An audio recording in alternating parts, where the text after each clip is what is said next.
Good morning, beloveds. Okay. Yeah. I got a headache this morning and it just won't quite, I don't know. We have a short reading today, but the interesting thing is yesterday's title was God is Life, and today's title is You Are Life.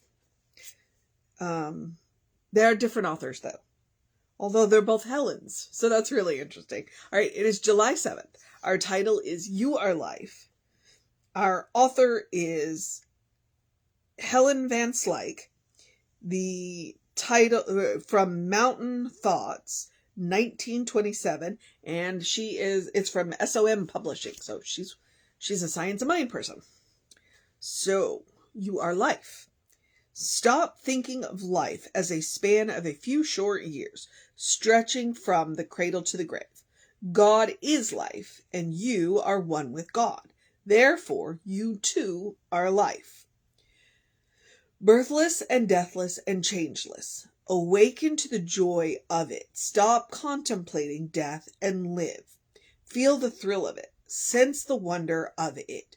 You are one with the eternal life, the one life pulsing and throbbing in all creation. It is all yours, and you are one with it. The mountains shall frisk as lambs, and the leaves shall clap their hands for joy. 'Tis life. Life more abundant, and you are one with it. I believe it was Oscar Wilde who was quoted as saying that you should, what's one thing you can do before you die and that most people don't do is live. Although I think I just bungled that quote really badly. But basically the point is that people spend so much time focused on the end of life that they never actually really live. And so what Helen is telling us is, look, you know what? You are life. God is life. You are made from God's stuff. Therefore, you are life. And so what are you going to do with it? Well, live. Go live. I just have this image in my head that, so one of the more interesting teachers that I took when I was in ministerial school was, they were all wonderful teachers, but I say interesting, okay, was Amit Goswami. And I commend Amit Goswami to you. Buy his book, read his book, The Quantum Doctor. He taught 3 classes. I took 2 of them. And I took one of them just because I couldn't not take it. I didn't need it, but I took it because they weren't going to teach it anymore. And I was like, well, I just want to know what this is about. He taught a reincarnation class. Amit Goswami is a nuclear physicist who grew up in India. Okay. So that should tell you a whole lot right there. Because in the Hindu tradition, they believe in reincarnation. In the Buddhist tradition, they believe in reincarnation. And Amit Goswami's idea was, well, let's combine metaphysics and science. And that was his goal. That's why he wrote The Quantum Doctor. And when I was taking the reincarnation class, what I walked away from is that life is like a string of pearls. Okay? And we are not the pearls. We are the string that runs between the pearls. And I went, oh, okay. If you've ever bought a really good quality string of pearls, there's a string and then there's knots in between the pearls to keep the pearls from rubbing against each other. So we are not, we are not the pearl. You know, we are the thread, the string that runs between the pearls. So, that's why she says, stop focusing on cradle to grave. Stop focusing on death and live now.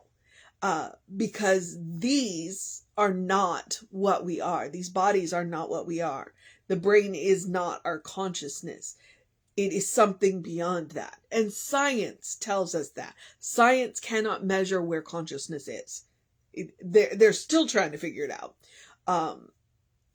And so we are not the bodies that we wear. We are more than the bodies that we wear. So that's what Helen is reminding us. Like, look, go and live. Go and live. Stop worrying about when it's going to end, because it's not. Now, she called us changeless, and I'm like, except for the fact that we do change, but the outside of us changes, not the inside.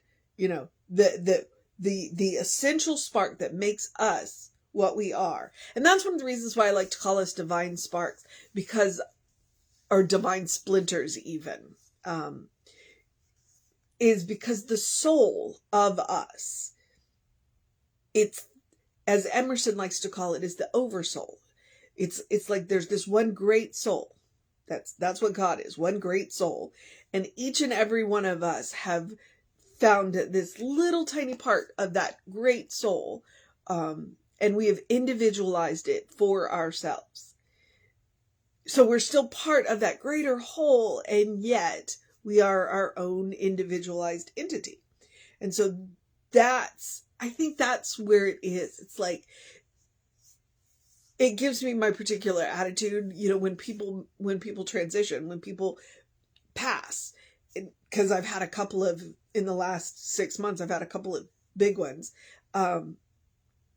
you know, where I can look at it and go, okay, but you're still in the fabric. You're still in that soul. It means that while physically I cannot get to you, spiritually I still can. You are life. You still live within that soul. So I can still touch you. I can't have the amazing conversations that we used to have. I can't have the fun experiences that we used to have. At least not like, you know, here in the material plane. But in the spiritual plane, all bets are off.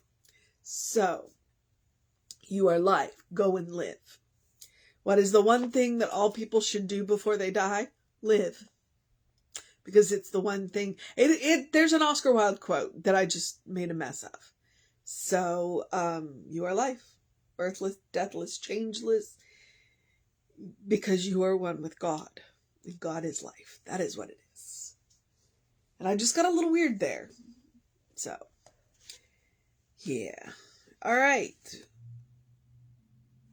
So the mission today, should we choose to accept it, is the first line of the reading, because it is a very short one.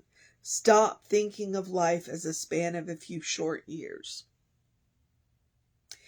Recognize that God is life and that you are a part of that.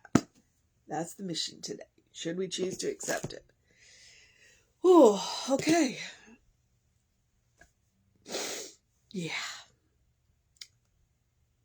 All right. That's the mission today. Stop thinking of life as a few short span of years, and recognize that it is so much more than that, and so are you. All right, second mission to today, should we choose to accept it, is to do something loving for yourself, do something kind for yourself, do something compassionate for yourself. And I really do hope that you do accept that mission, to do the loving, kind, and compassionate thing for yourself, because you deserve love. You deserve kindness. You deserve compassion. Surprise! And I knew I should have turned the the ringer off. And there we are. You're a beloved child of God. Okay? You deserve your own love. You deserve your own kindness. You deserve your own compassion. And practice on yourself, because you are your own best test subject. You want to know if it's if it's loving, kind, and compassionate, try it out on yourself. You want to teach people how to treat you, then the best thing you can do is treat yourself well. All right? You are going to teach people how to treat you. So treat yourself well. And, you know, it means, and I'm going to lean back into this. It means saying no. It means saying no. And remembering that no is a complete sentence. Surprise! Yep, there we go. Jesse and David start talking, then all bets are off. So turn that ringer off. And I just lost my train of thought. Oh, no is a complete sentence. Sometimes the most loving, kind, and compassionate thing you can do is say no, And that's it. You do not have to explain yourself when you say no. Okay? As women, we're trained not to ever say no. And if we do say no, to give lengthy explanations as to why. Well, you know what? It's not necessary. That can be the most loving, kind, and compassionate thing you can do for yourself. And then sometimes the most loving, kind, and compassionate thing you can do for yourself is say yes to something that makes you uncomfortable because it's outside of your comfort zone, so that you can go and have a new experience. Both. I want to remind you that it doesn't have to be either or, it can be both and. Okay? But it also looks like taking a deep breath before you speak. It also looks like taking a nap. It also looks like taking a walk. It also looks like just eating well. It looks like using, not saving the good stuff, as I like to say, eat dessert first. It looks like taking care of yourself. That is what I'm talking about. All right. It looks like making room in your life for joy, whatever that means to you. Because joy is a quality of God. Therefore, joy is a quality of you. No matter what is going on in the world, you deserve joy. Make room for it, please. And that looks like not saving the good stuff. That looks like wearing the nice clothes. And that looks like eating the good stuff. And using the nice china and silverware and what have you. And sometimes it looks like throwing things away. And sometimes it looks like buying something new. And sometimes it looks like, say no. I don't know what I've got coming up that I don't know. All right. Clearly I'm working on something. So, well, I may need to do some meditation and figure out what that is. Okay. Practice on yourself. Okay. Love, kindness, compassion. Make a well-worn path to the source of your own being, to the source of infinite love, kindness, and compassion, so that you will have plenty when you meet people who need a little extra. You've got more than enough to share. All right. Leaping forward. Sorry, I just discombobulated myself, and it happens, right? Do something to engage your mind and your body, whatever that looks like for you today. It was actually 73 degrees out there. Like, the rain moved in yesterday and just stayed all day. It was wonderful. By next week, we're going to be back in the triple digits, so enjoy it while we've got it. So, drink plenty of water, even though it has cooled off several degrees. Please hydrate. Your brain works better when it is well hydrated. As I lose my train of thought again, hydrate. Early in your day, bright light. Today was the first morning there weren't clouds for the last couple of days. So I got plenty of sunshine this morning. So hopefully my brain will be clicking along because I got my circadian rhythm going. All right. So early in your day, bright light. I'm talking 5-10 minutes. That's all it takes. And if you can't get sunlight, I'm talking between 7 and 9, 5 minutes. Artificial light will help too. Okay. It's science. You can look it up. Circadian rhythm starts with a C. And then, as always, I'm going to give you my Ernest Holmes quote. Open the windows of your soul. Allow the breath of heaven to remind you, you do live in heaven right here, right now. It's all around you all the time. Okay? It's what we're talking about. God is life. You are one with God. You are life. And when we open the windows of our soul, we notice that heaven is a state of mind. It is a state of consciousness. When we learn to create that for ourselves, a couple of things happen. One, it's a superpower. Once you learn to do it for yourself, nobody can take it away from you. Two, you move through the world differently. When you realize heaven is not a place you have to get to, but a mindset that you create, heaven ceases to be a place and can become any place. You wonder why I call it a superpower? That's why. All right, try it. You might like it. And as always, you can take Emma's advice. Look for the good and praise it. That is a great way to get there. Okay? Gratitude will get you everywhere, including heaven. So, try it. All right. I'm going to leap forward into We Are Creative Life Spiritual Center, Creative Life Spark. I'm the running Rev Ryan on the social medias that I am on. I encourage you to go check out the social medias. And yeah. See what we've got.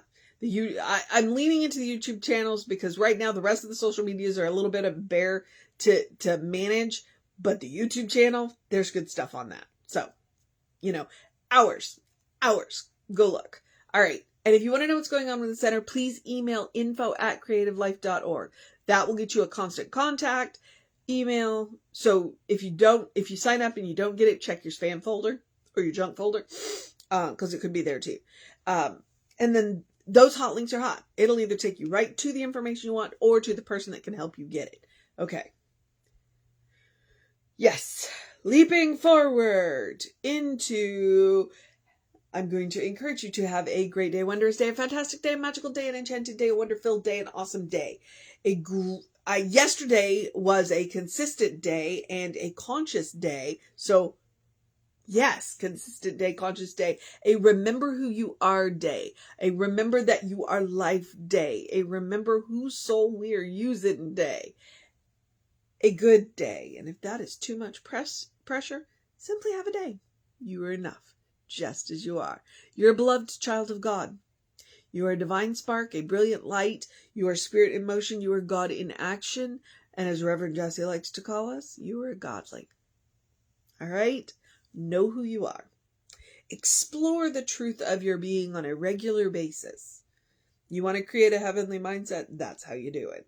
Recognizing that you are life because you are one with all there is. Okay. All right. Reverend David should be on around 5 p.m. with you. I'll be back with you around 9 a.m. tomorrow. I do get to go to the park tomorrow, so I'm kind of super excited about that, as always. Take care of yourself. Know that you are loved, and I will see you next time.